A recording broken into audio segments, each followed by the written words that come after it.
Hi, my name is Gary Heine. And I'm Valerie Cousin, and we're the food growing people here in Louisville, Kentucky, amongst all of these amazing mosquitoes. Yes, and we are in the middle of them. And we're also in the middle of a lot of weeds, which I know a lot of y'all are. This is the time of the year for it. We've had a lot of rain, a lot of sun, and been traveling a bit. So as you can see over here in the garden, there's just a lot of weeds. But there's also still some hardy kale and collard greens growing in there. And as you all may or may not remember, I have a shady yard here, so I don't get a lot of tomatoes and peppers and eggplants, the full sun kind of thing. So any greens that stick around, I'm happy for.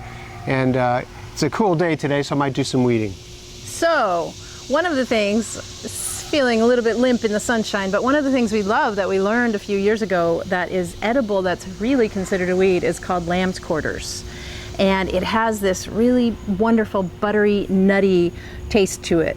And once you learn what it looks like, you'll start seeing it in all different kinds of places, and knowing that this is a great, especially in an urban setting, to be able to find something that is nutritious and it grows tall, so it's not right on the ground, and they're just so good. Lamb's quarters, love those. Yeah. And there's also, as we know, dandelion, plantain, which I can't find in the yard at this time of year, so I guess it's more prolific at other times of the year. Do have some of our favorite Creeping Charlie here. Charlie. Grows everywhere, and we used to pull it out by the handful because it was invasive. And then we found out that it was great in salads and great in smoothies. And it's medicinal. A lot of vitamins and minerals. So now we love Creeping Charlie. Yeah, and we've heard many times over that the plants that grow closest to us are the ones that we actually need.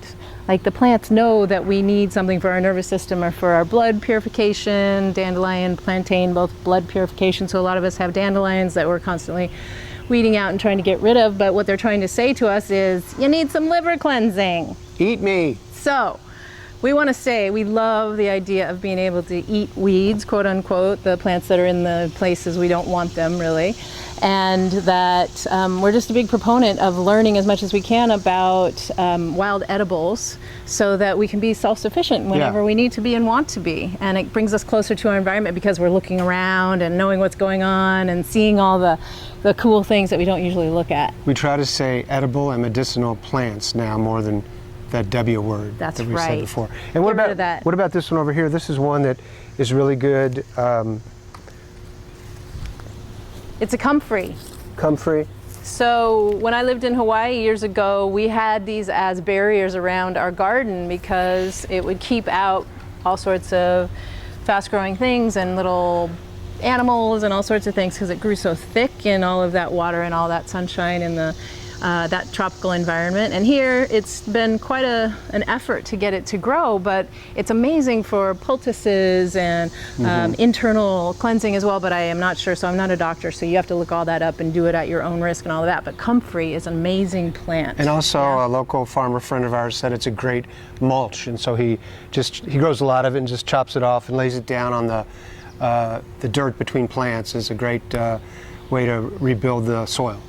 So even though there's a lot of unwanted plants in places that we didn't intend them to be, that is showing us that the soil is wanting to be protected. So how do we plant things so that they are close enough so that these other plants don't always grow up? And how do we make use of the ones that do grow up that we think we don't need, but we really do? So we encourage you to take a look at all of these videos, all these links that we have down below. There's some really great information that we found. We'd love to share with you. And isn't it nice to see Valerie back on a video for a change? Yeah. Enjoyed California and all the family, and I'm glad to be back. So we'll see you again really soon. Bye-bye. Bye.